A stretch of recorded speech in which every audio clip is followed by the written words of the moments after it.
प्रभु राम देव भगवान अल्लाह खुदा ईश आदि नाम एक ही शक्ति के हैं। वो कैसा है, कहां है, कैसे मिलता है, किसने देखा है? ये प्रश्नवाचक चिन्ह पूर्ण रूप से हटाने के लिए अवश्य सुनिए जगत गुरु तत्वदर्शी संत रामपाल जी महाराज के अमृत वचन, सर्व पवित्र धर्मों के पवित्र शास्त्रों के आधार पर।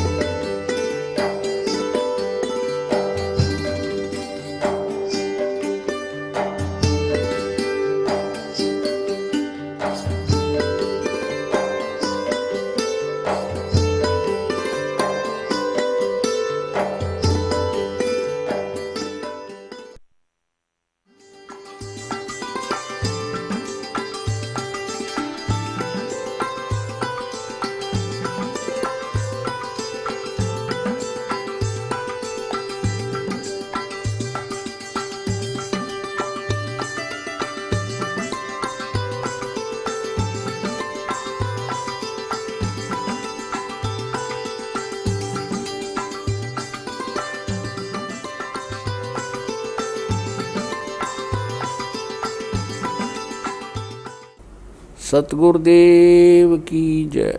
बंदी छोड़ कबीर परमेश्वर जी की जय।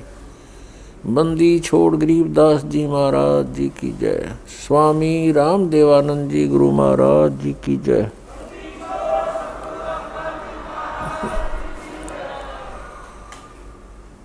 गरीब नमो नमो सतपुरुष को नमस्कार गुरु की नहीं। सुर नर मुनि जन साधुआं संतों सर्वसदी नहीं। सतगुरु साहेब संत सब डंडो तुम प्रणाम। आगे पीछे मध्य हुए तिनको जा कुर्बान। नराकार निर्विषम काल जाल वैभंजनम। निर्लेपम निज निर्गुणम अकल अनुपवेशोन्दनम। सोहम सुरति समाप्तम सकल समाना निर्तलय। उज्ज्वल हिरंबर हरदमम बेपरवा अथाह वार पर नहीं मध्यतम। गरीब जो सुमर सिद्ध होई गणनायक गलताना। करो अनुग्रह सोई पारस पद परवाना।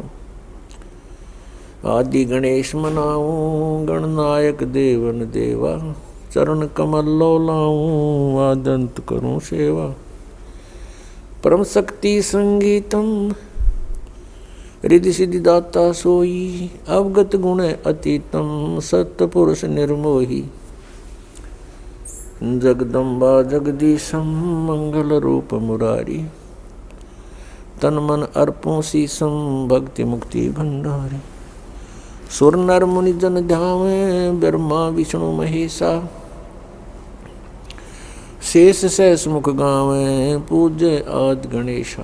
इंद्र कुबेर सरीखा वरुण धर्म राय धावे। समृत जीवन जी का मन इच्छा फल पावे। 33 कोटि आधारा ध्यावे 88। उतरे बहु जल पारा कट है यम की फांसी। 33 कोटि आधारा ध्यावे 88। उतरे भव जल पारा कट है यम की फांसी। कर जोरूं विनती करूं दोनों चरण पर शीश। गुरु जी राम देवानंद जी महाराज ने दियो नाम बख्शीश। कोटि कोटि सिजदा करूं कोटि कोटि प्रणाम। चरण कमल में राखियो मैं बांधी जाम गुलाम। कुत्ता हूँ गुरुदेव का रामपाल दास का नाम। गले प्रेम की जेवड़ी जहाँ खेचो वहाँ जाऊं। तो करो तो बावड़ू दूर दूर करो तो जाऊं। जो राखो तो ही रहूं जो देवो सुख। परमपिता परमात्मा पूर्ण ब्रह्म सर्व सृष्टि रचनहार कबीर परमेश्वर जी की असीम कृपा से आप प्यारी आत्माएं ये सत्संग सुन रहे हैं। सत्संग के अंदर आने से प्राणी को यह ज्ञान होता है कि हम कौन हैं, कहाँ से आए हैं, ये जन्म और मृत्यु का विधान ये किस कारण से बना हुआ है। हम प्रत्येक प्राणी इस बात से दुखी हैं कि मृत्यु हो जाती है, रोग और कष्ट शरीर पर आते हैं और हम इन्हीं के भय से, इन्हीं के बचाव में आजीवन लगे रहते हैं और मृत्यु भी होकर रहती है और कष्ट भी आ ही जाते हैं। जब तक हम सत्संग नहीं सुनते तब तक हम उसी व्यवस्था को अंतिम मान चुके होते हैं कि यहाँ ऐसा ही होता है और ये सबके साथ हो रहा है, ये तो होगा ही होगा। बस इसी आधार से हम फिर आगे सोचना बंद कर देते हैं। जब हम सत्संग के अंदर आते हैं तो ये पुनर्विचार होना प्रारंभ होता है कि हम कौन हैं, हम क्यों मर रहे हैं और किस कारण से हम यहाँ यातनाएं सह रहे हैं। कोई भी प्राणी सुखी नहीं और सभी को कोई ना कोई परेशानी बनी ही रहती है। तो ये ज्ञान सत्संग से होता है और सत्संग जो यथार्थ ज्ञान होता है उसको कहते हैं सत्य माने सच्चा, संग माने जहाँ सत्य के आधार से ही सारी कार्य क्रियाएं हों, वचन हो, उसको सत्संग कहते हैं। जिन महापुरुषों को तत्व ज्ञान नहीं है वो भी जन समूह एकत्र करके वो भी कहते हैं हम सत्संग करते हैं, लेकिन वो सत्संग नहीं जहाँ पर सत्य नहीं, जहाँ पर यथार्थ ज्ञान नहीं, वो सत्संग नहीं है। तो पुण्यात्माओं, आपका सौभाग्य है कि आपको ये सत्संग सुनने को मिला है। जैसे श्री ब्रह्मा जी, श्री विष्णु जी, श्री शिव जी को जो अजरो अमर बताकर सत्संग किया करते थे, कहते थे इनके कोई माता पिता नहीं, इनकी जन्म मृत्यु नहीं होती, ये सर्वेश्वर हैं। वो सत्संग नहीं था, भले ही वो सत्संग के नाम से दुनिया को इकट्ठी करते थे। उसके लिए थोड़ा प्रमाण देते हैं कि ब्रह्मा विष्णु महेश अजर अमर नहीं है, इनकी जन्म मृत्यु होती है, इनके माता पिता हैं। तो नीम हकीम थे, वो गुरु नहीं थे, उनके पास सत्संग नहीं था। देखिएगा श्री मद देवी भागवत गीता प्रेस गोरखपुर से प्रकाशित है। इसके संपादक हैं हनुमान प्रसाद पोदार, चिमन लाल गोस्वामी। प्रकाशक एवं मुद्रक हैं गीता प्रेस गोरखपुर, गोविंद भवन कार्यालय कोलकाता का संस्थान। इसके 123 पृष्ठ पर सारा कंसेप्ट क्लियर हो जाता है। ये देखिएगा, तीसरा स्कंद, ये लिखा तुम शुद्ध स्वरूपा हो। भगवान विष्णु अपनी माता दुर्गा की महिमा कह रहे हैं, तुम शुद्ध स्वरूपा हो, यह सारा संसार तुम इसे उद्भासित हो रहा है। मैं ब्रह्मा और शंकर हम सभी तुम्हारी कृपा से विद्यमान हैं। हमारा आविर्भाव माने जन्म और तिरोभाव माने मृत्यु हुआ करता है। हमारा जन्म और मृत्यु होता है, केवल तुम ही नित्य हो, जगत जननी हो, प्रकृति और सनातनी देवी हो। स्पष्ट हो गया, ब्रह्मा विष्णु महेश का जन्म मृत्यु होता है, यह अविनाशी नहीं है। और दुर्गा को प्रकृति भी कहते हैं, ये भी याद रखना। भगवान शंकर बोले, देवी यदि महाभाग विष्णु तुम्ही से प्रकट हुए हैं तो उनके बाद उत्पन्न होने वाले ब्रह्मा भी तुम्हारे बालक हुए, फिर मैं तमोगुणी लीला करने वाला शंकर क्या तुम्हारी संतान नहीं हुआ? अर्थात मुझे भी उत्पन्न करने वाली तुम ही हो शिवे, संपूर्ण संसार की सृष्टि करने में तुम बड़ी चतुर हो।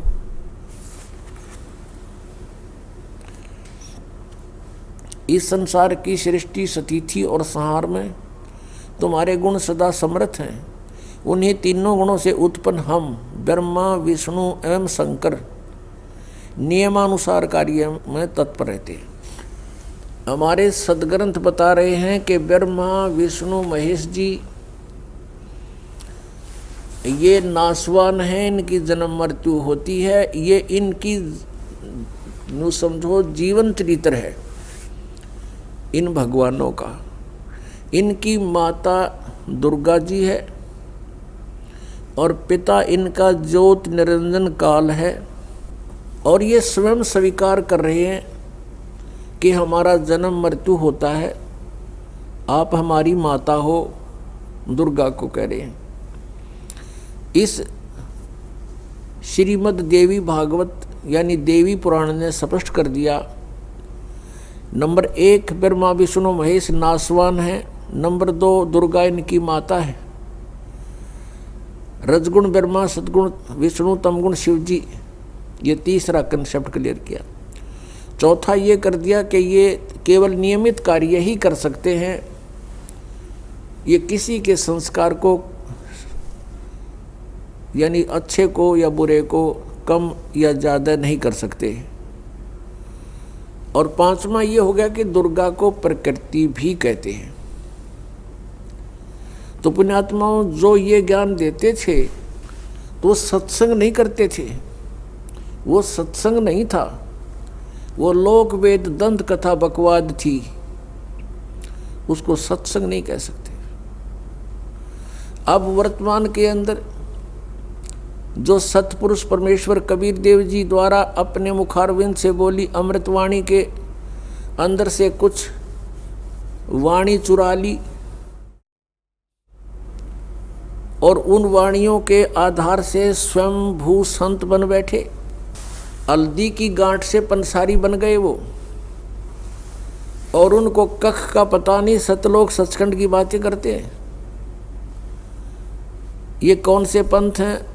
राधा स्वामी पंथ, इसकी सभी शाखाएं। इनके पास कख भी नहीं है, कोरा अज्ञान भरे हुए हैं, जनता को बर्बाद कर रहे हैं। सत्कर मानना पुण्यात्माओं। दास का उद्देश्य है कि सच्चाई को जनसाधारण के रूबरू करूं ताकि इन अज्ञानियों से पीछा छूटे जिन्होंने जीवन अपना भी नाश कर लिया और आपके लिए भी उबाधक बने हुए हैं। इनमें कौन कौन आते हैं? जैसे श्री शिवदयाल जी से आगरा में राधा स्वामी पंथ चला, ये खुद बताते हैं। और शिवदयाल जी से एक शाखा निकली ब्यास, वहाँ श्री जयमल सिंह जी उनके शिष्य हुए हैं। और उनकी मृत्यु यानी शिवदयाल जी की मृत्यु के 11 वर्ष बाद आपे नाम देने लगे, स्वयंभू गुरु बन गए, जबकि उनको कोई आदेश नाम देने का नहीं था और श्री शिवदयाल जी का कोई गुरु नहीं था। और जिस कारण से श्री शिवदयाल जी भूत बने, प्रेत बने, अपना जीवन नाश किया और करोड़ों इन अनुयायियों का भविष्य नाश कर दिया, जिन्होंने उनको परम धनी पूर्ण संत मानकर उन पर न्योछावर हो गए, उनका जीवन नाश करवा दिया। और बाबा जयमल सिंह जी ने डेरा ब्यास में अपना स्वयंभू संत बनकर, स्वयंभू गुरु बनकर वहाँ से एक डेरा स्थापित करके नाम दान करने लग गया स्वयं। उसी का शिष्य हुए हैं श्री सावन सिंह जी। और श्री सावन सिंह जी से फिर 2 ब्रांच होगी। श्री सावन सिंह जी के शिष्य थे बिलोचिस्तानी शाह मस्ताना। वैसे तो अनेक शिष्य थे, लेकिन ये 2 मुख्य इसमें अपने आप को गद्दी का अधिकारी मानते थे। कौन कौन? बिलोचिस्तानी शाह मस्ताना, उनका वास्तविक नाम श्री खेमामल सिंह जी था। और दूसरे कृपाल सिंह जी। अब श्री सावन सिंह जी ने दोनों को बाईपास करके सरदार जगत सिंह को गद्दी का अधिकारी बना दिया। ये दोनों क्षुब्ध हो गए, नाराज हो गए, न न्यारा न्यारा अलग अलग अपने मनमुखी स्वयंभू संत बनकर नामदान करने लगे। बलोचिस्तानी सामस्ताना उर्फ खेमामल जी ने सच्चा सौदा सिरसा के अंदर अपने न्यारे डेरे की, अलग से डेरे की स्थापना कर ली। और कृपाल सिंह जी ने दिल्ली में, अब कृपाल सिंह जी से फिर आगे अलग हो गया एक ठाकुर सिंह जी। उसने न्यारे अलग से अपना बहन से अब स्वयं संत बन गया, क्योंकि उसको गद्दी मिली नहीं। कृपाल सिंह जी ने राजेंद्र सिंह जी को वहाँ अपना उत्तराधिकारी बना दिया। अब ये तो हो गया इनका। अब आगरा से निकला है एक जय गुरुदेव पंथ, आगरा से ही निकला है एक भिवानी के अंदर श्री ताराचंद जी ने वहाँ जनोद गांव के अंदर एक डेरा स्थापित किया। और जय गुरुदेव पंथ के वर्तमान जो मुखिया हैं वे हैं श्री तुलसी साहेब जी, और उनके गुरुदेव थे श्री गोरेलाल जी, और गोरेलाल जी के गुरु जी थे गरीबदास जी। ये गरीबदास जी नहीं छुड़ाने वाले, वो अन्य वैसे नाम था उनका कोई, वो गरीबदास जी थे। वहाँ आगरा से उनका निकास है, यानी श्री शिवदाल जी के विचारों से ये ओत प्रोत है। दास का कहने का तात्पर्य है, पुण्यात्माओं, ये तत्व ज्ञान है, इसको ध्यानपूर्वक समझना और निष्पक्ष होकर के विचार करना। दास का उद्देश्य किसी की आलोचना करना नहीं है। दास का उद्देश्य है कि सच्चाई को ऊपर लाऊं, और ये वर्तमान गुरु बने हुए हैं, इनके पास कोई ज्ञान, कोई आधार, सतभक्ति शास्त्र उनको नहीं है। इन्हें भी विचार करना चाहिए, क्योंकि प्रत्येक प्राणी परमात्मा पाने के लिए प्रयत्न कर रहा है, और परमात्मा पाने के लिए ये उन संतों से मिले जिनसे उन्होंने गुरु पद प्राप्त हुआ। अब वो साधना भी परमात्मा पाने के लिए कर रहे हैं, और वो साधना ही गलत है, तो उस गुरु पद का वो क्या करेंगे? आप भी भूत बनेंगे, पशु बनेंगे, पक्षी बनेंगे, और अनुयायियों को भी गुमराह करने के वो पाप के भागी होंगे। अपने आत्माओं, ये जितने भी वर्तमान में श्रद्धालु परमात्मा के पाने की कोशिश कर रहे हैं, और जो गुरुपद प्राप्त करके उनको उपदेश दीक्षा दे रहे हैं, ये सभी पूर्व जन्म की पुण्य आत्माएं हैं। अब जैसे सुखदेव ऋषि थे, वो पिछले जन्म की भक्ति युक्त थे। माँ के गर्भ से बाहर आते ही उसके अंदर सिद्धियां थी, आकाश में उड़ जाने की। फिर वो परमात्मा का उसको ज्ञान हुआ, साधु संत मिले और जनक जी से उपदेश लिया, फिर उन्होंने उनको ज्ञान सुनाया।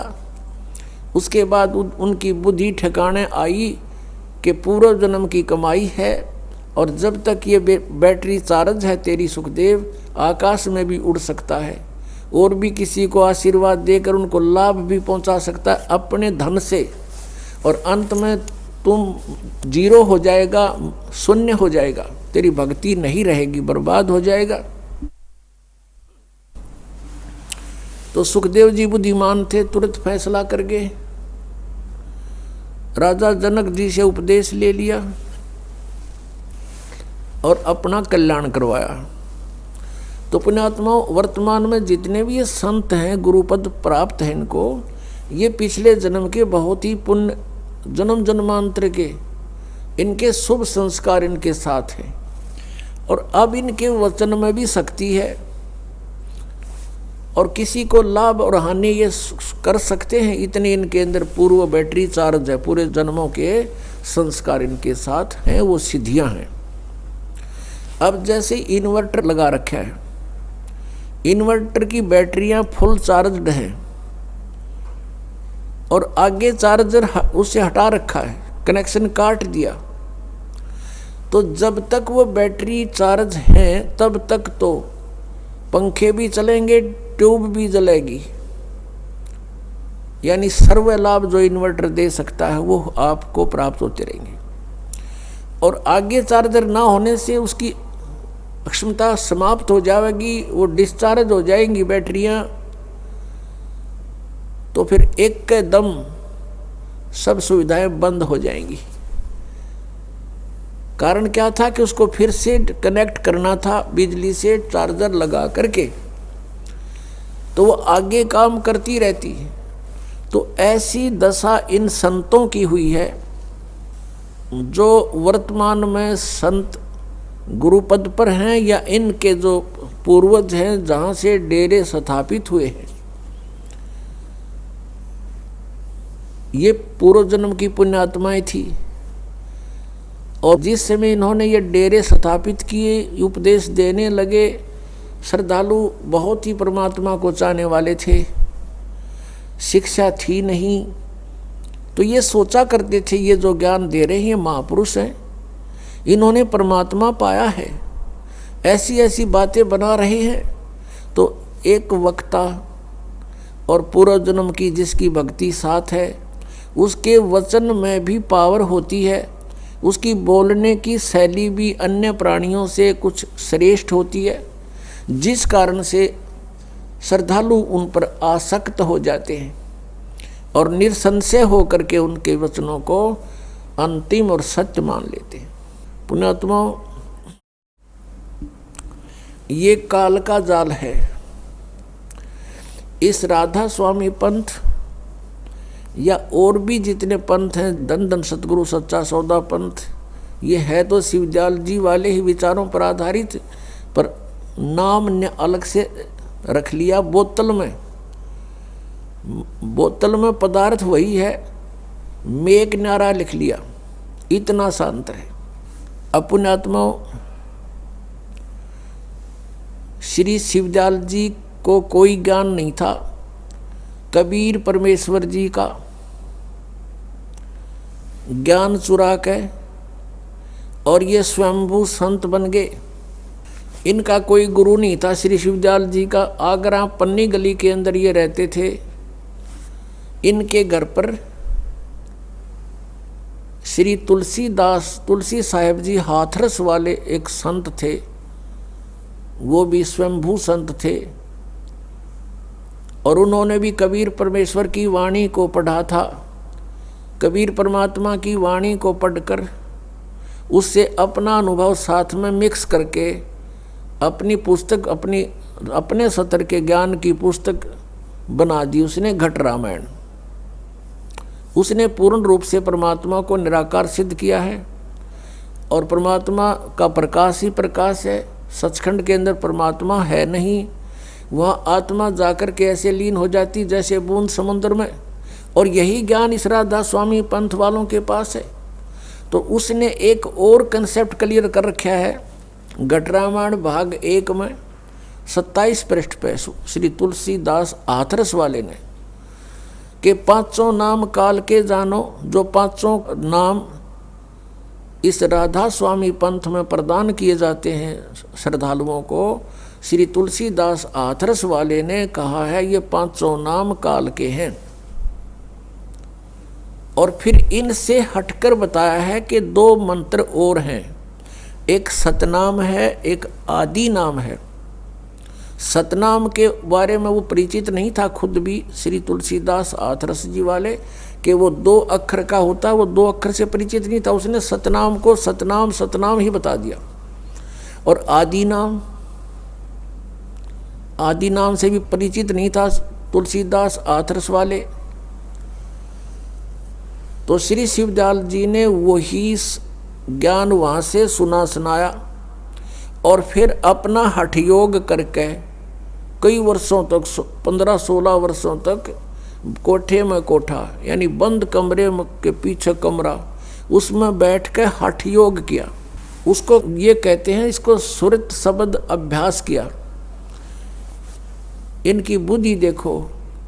और ये शब्द किसको मानते हैं? अंदर जो आ रही है आवाज, धुन, उस पर ध्यान रखना, उस पर सुरत लगा के रखना, ये सुरत शब्द अभ्यास कहते हैं। ये सुरत शब्द अभ्यास ये नहीं है। सुरत शब्द अभ्यास ये है जो गुरुजी ने मंत्र दिया, उसका जाप करते समय उस पर सुरत रखे, मैं क्या बोल रहा हूँ, क्या जाप कर रहा हूँ, इसकी प्रैक्टिस करना, ये सुरत शब्द अभ्यास है। और ये हठ योग को सुरत शब्द अभ्यास बताते हैं। ये किसी भी संत मत में नहीं किया किसी ने। किसी भी महापुरुष का उदाहरण देख लो आप। आदरणीय गरीबदास साहिब जी को स्वयं परमेश्वर सतपुरख आकर मिले थे, कबीर परमेश्वर जी, सन 1727 में। उस समय गरीबदास साहिब जी गांव छुड़ानी, जिला दद्दर, हरियाणा वाले 10 वर्ष के थे। खेतों में गौवें चरा रहे थे अन्य पालियों के साथ। तो वहां से परमात्मा सतपुरुष सतलोक में लेकर गए उनको कबीर परमेश्वर जी, और सभी ब्रह्मांडों को परिचित कराया। सभी ब्रह्मा विष्णु महेश की सतिथि से परिचित कराया।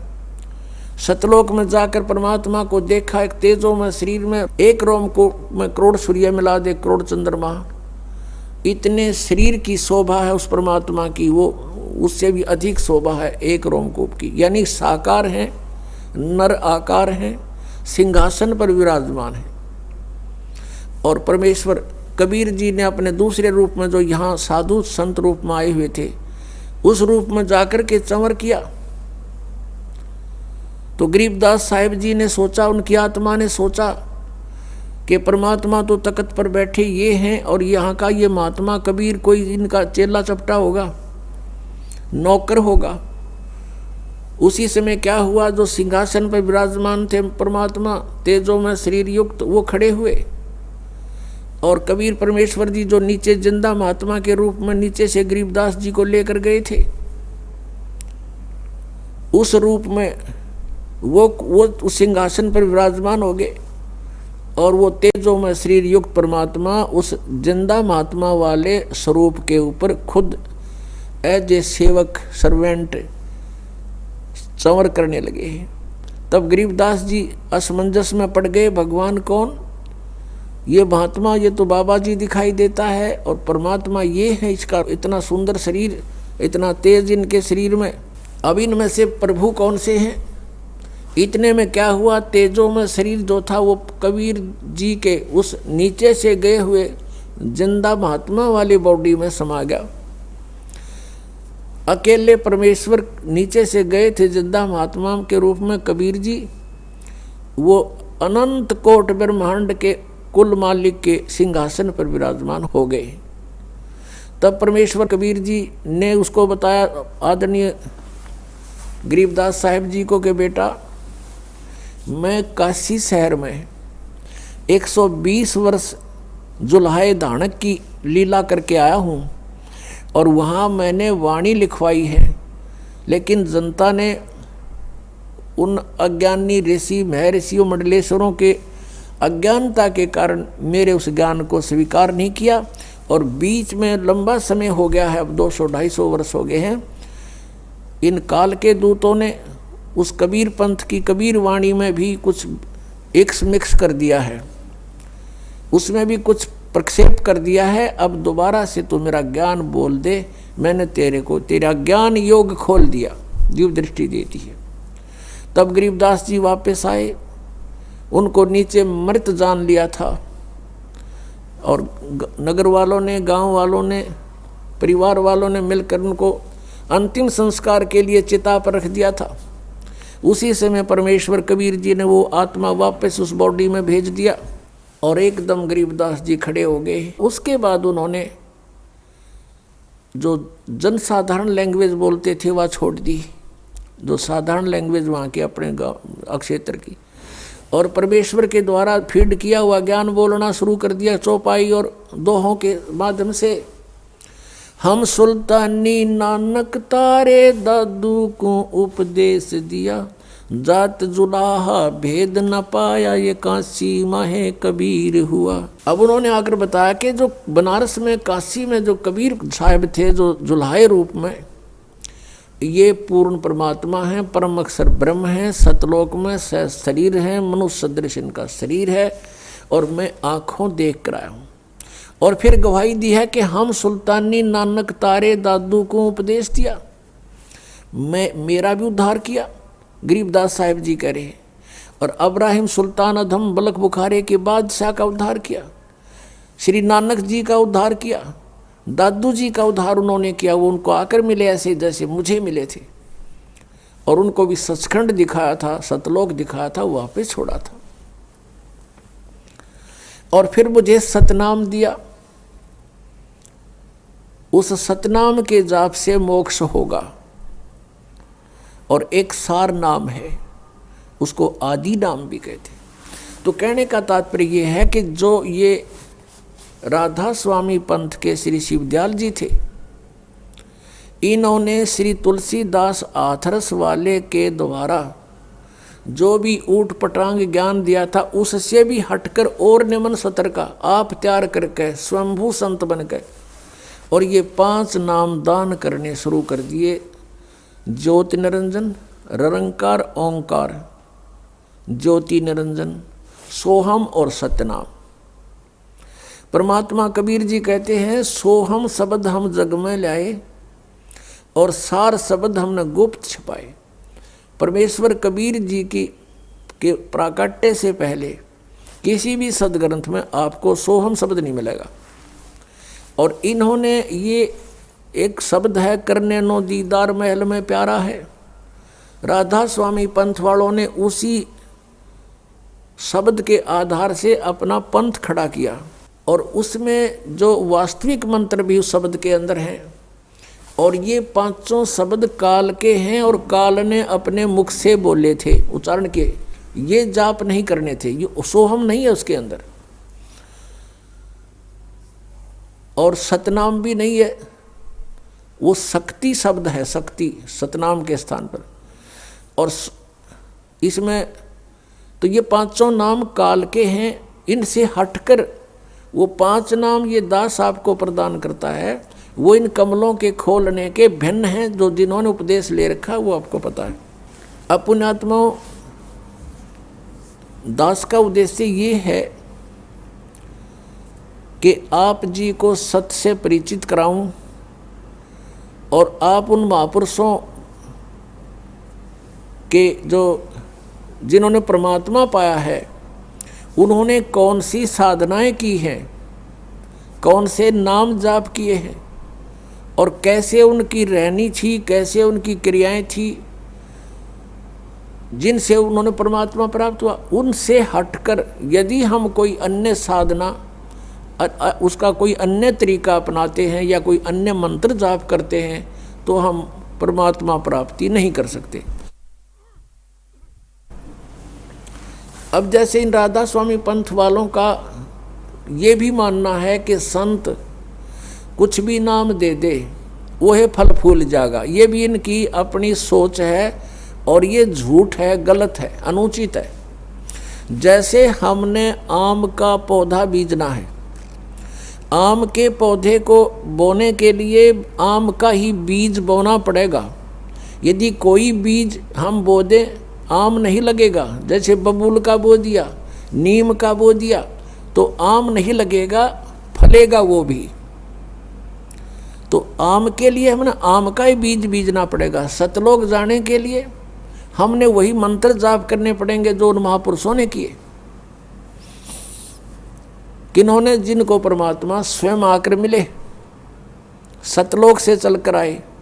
उनको कौन कौन है उनमें से वो अच्छी आत्माएं, पुण्यात्माएं, जिसके विषय में ऋग्वेद मंडल नंबर 9 और सूक्त नंबर 86 मंत्र 26-27, ऋग्वेद मंडल नंबर 9 सूक्त 82 मंत्र 1, 2, 3, ऋग्वेद मंडल नंबर 9 सूक्त 96 यानी 96 मंत्र 16 से 20 तक, ऋग्वेद मंडल नंबर 9 सूक्त 1 मंत्र 8 और 9 में ऋग्वेद मंडल नंबर 9 सूक्त 20 मंत्र 1 में, और भी अनेक स्थानों पर ऋग्वेद मंडल नंबर 9 सूक्त 94 मंत्र 1 में, 94 के 1 में इसमें स्पष्ट किया है कि वो परमात्मा सतलोक में रहता है, ऊपर तीसरे मुक्ति धाम में, और सतलोक से गमन करके चल कर आता है। सह शरीर है मनुष्य दृश्य, उसका नाम कबीर है, कबीर देव है।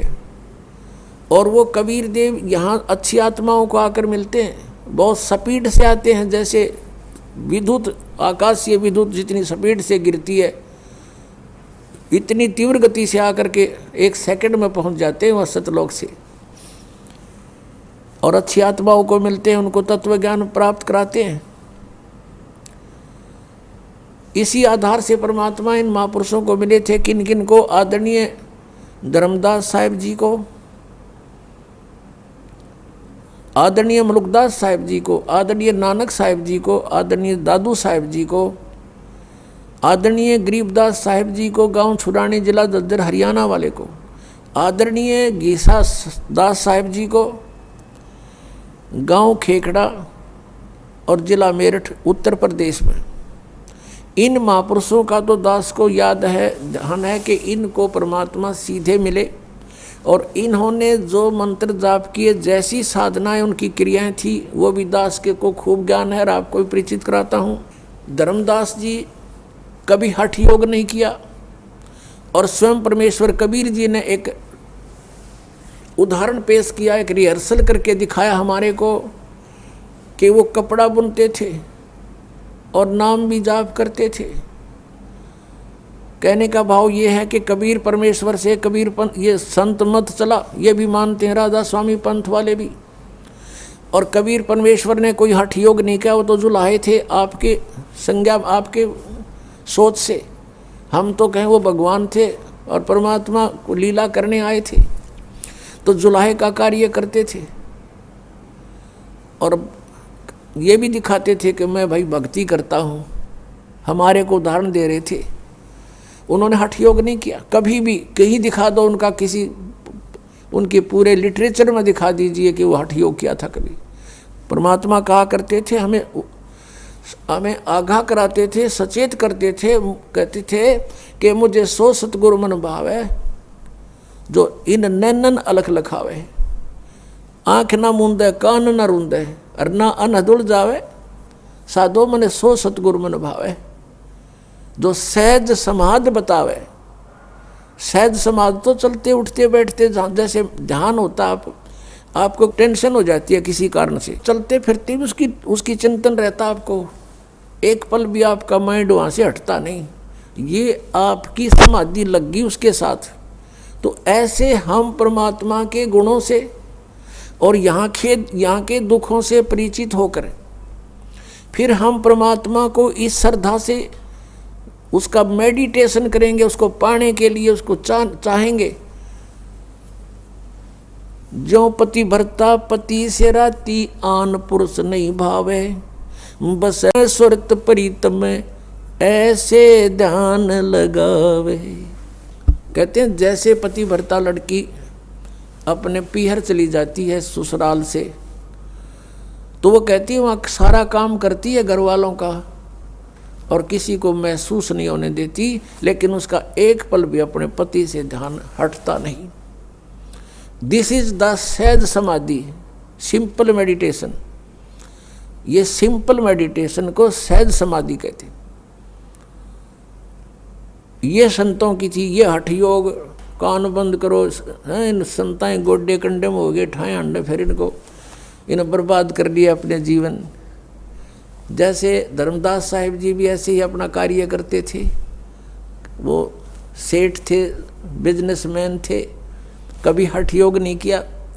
आदरणीय मुलुकदास साहिब जी भी किसान थे, अरोड़ा खत्री जाति से थे, उन्होंने भी हठ योग नहीं किया, अपना किसान का कार्य करते थे।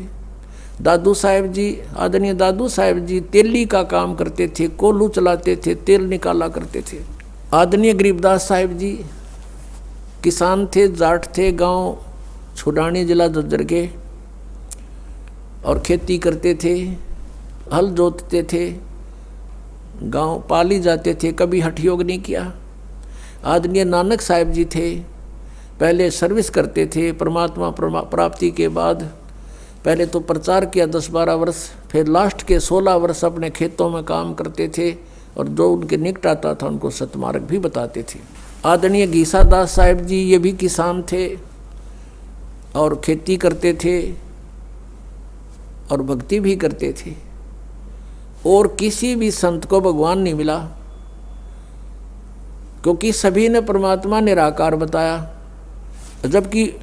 जबकि परमात्मा साकार नर आकार मनुष्य दृश्य है। वो सह शरीर, उसका नाम कबीर है।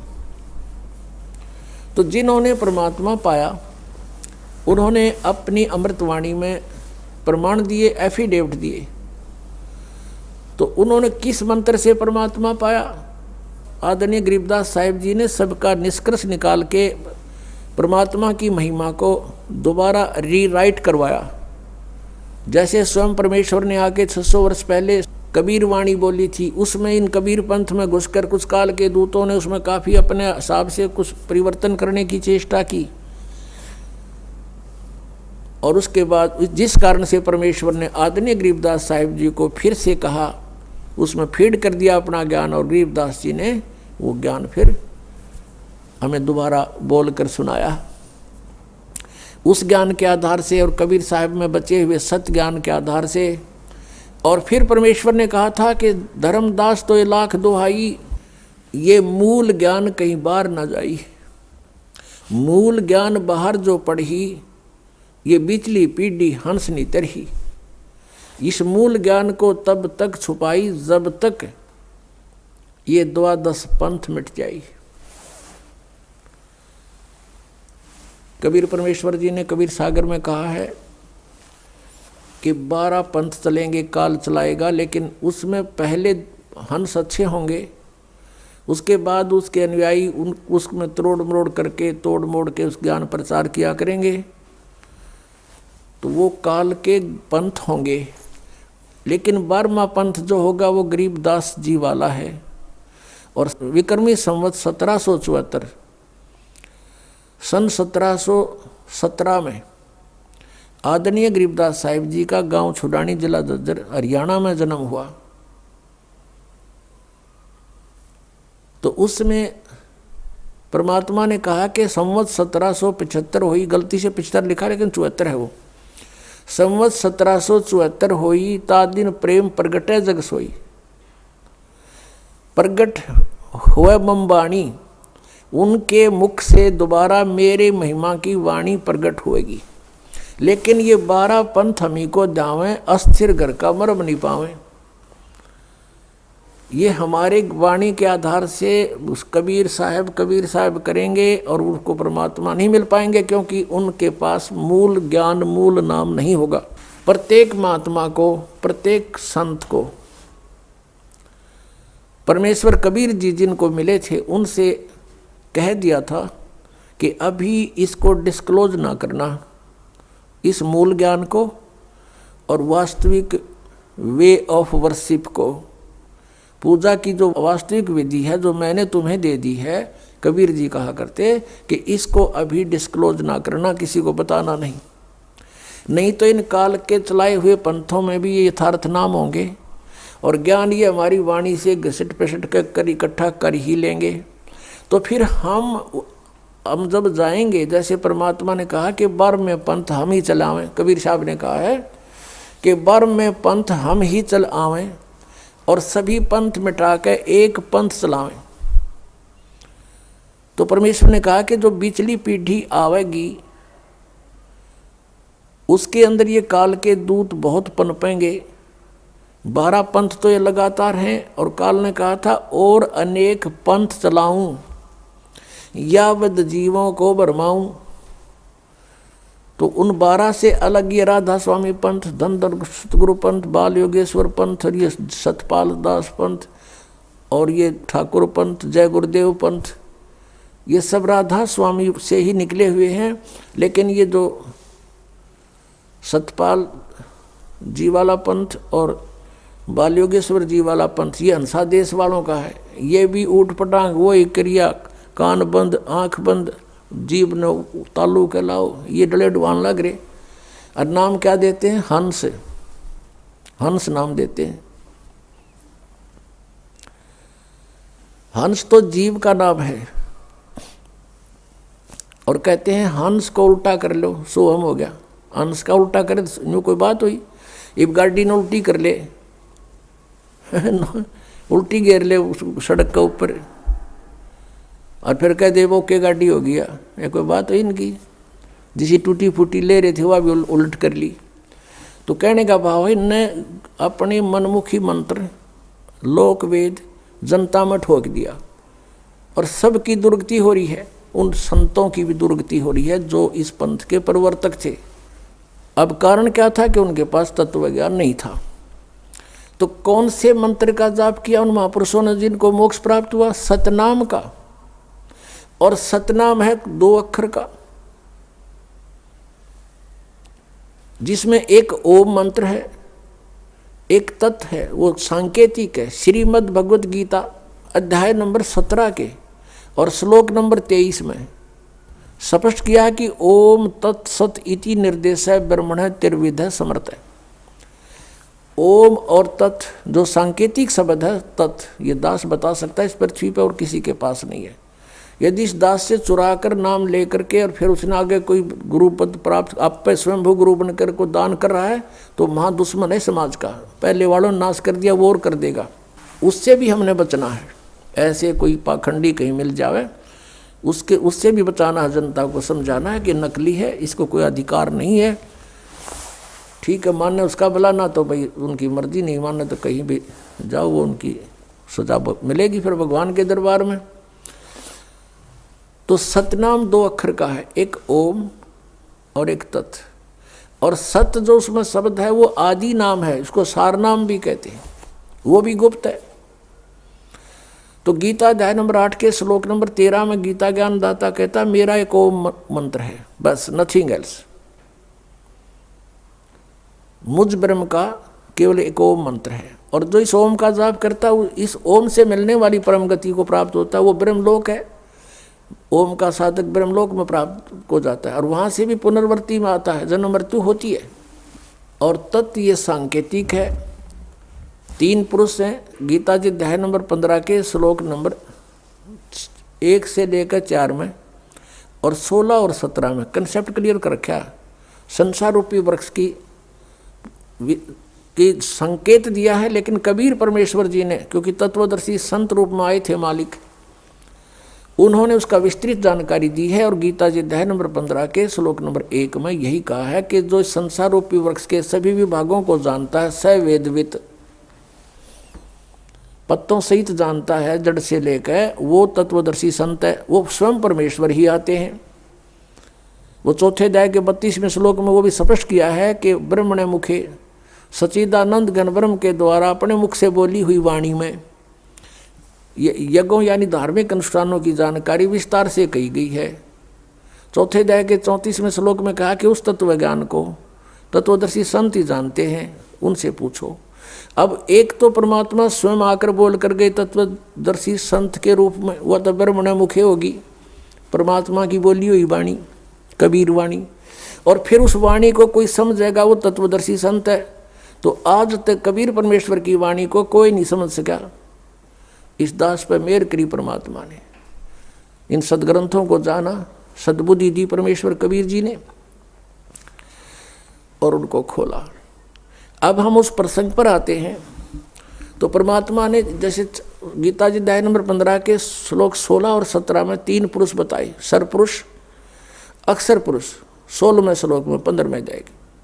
फिर ये इनके विषय में बताया कि ये भी नाशवान, इनके अंतर्गत जितने प्राणी इनके लोक में वो भी नाशवान, केवल जीव आत्मा किससे की नहीं मरती, वो तो गधे की भी ना मरती। फिर 17वें श्लोक में 15वें अध्याय में कहा है कि उत्तम पुरुषत्व अन्य है। वो उत्तम पुरुष तो कोई और है, इन दोनों से न्यारा है, और वही परमात्मा कहलाता है। और वही लोक तरम अविषय विवर्ती अवय ईश्वर है। वो तीनों लोकों प्रवेश करके सबका धारण पोषण करता है, वो है अविनाशी भगवान। तो इस 3 पुरुषों के 3 मंडल हैं, 3 लोक हैं। एक तो 3 लोक इस काल ने नकल करे रखी है उस सतलोक की, इसने अपने एक ब्रह्मांड में भी अलग अलग लोक बना रखे हैं, जैसे पृथ्वी लोक, पाताल लोक और ऊपर स्वर्ग लोक। ये भी 3 लोक कहलाते हैं। और ये 3 लोक अलग है, एक तो ब्रह्म का लोक सरपुरुष का, और एक अक्षर पुरुष का लोक। ब्रह्म का जो सरपुरुष का कितना क्षेत्र है, 21 ब्रह्मांड है इसके लोक में, और अक्षर पुरुष के 7 संख ब्रह्मांड है, वो उस अक्षर पुरुष का लोक है। और तीसरा जो है वो ऊपर के लोक हैं, सतलोक, अलखलोक, अगमलोक और अनामी लोक। तो उन 4 लोकों में परमात्मा कबीर जी ही अन्य रूप धारण करके रहते हैं मनुष्य दृश्य ही। तो इस प्रकार ये 3 पुरुष, पुरुष माने परमात्मा, 3 प्रभु। तो सरपुरुष का ये ओम मंत्र है जिसको ब्रह्म कहते हैं। अक्षर पुरुष का ये तत्व है जो सांकेतिक ये दास बताओगा, जो ये तत्व और ओम मिलकर के सतनाम बनेगा। तो ओम के मंत्र की कमाई हमें काल से छुटवाएगी, और तत्व मंत्र की जो है हमने 7 संख ब्रह्मांडों को पार करना है उस अक्षर पुरुष के, उनका ऋण है, उसकी कमाई है।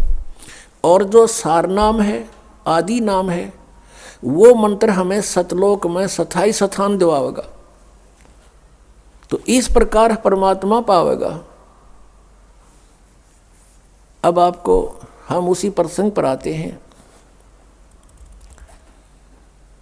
कि इन राधा स्वामी वालों को,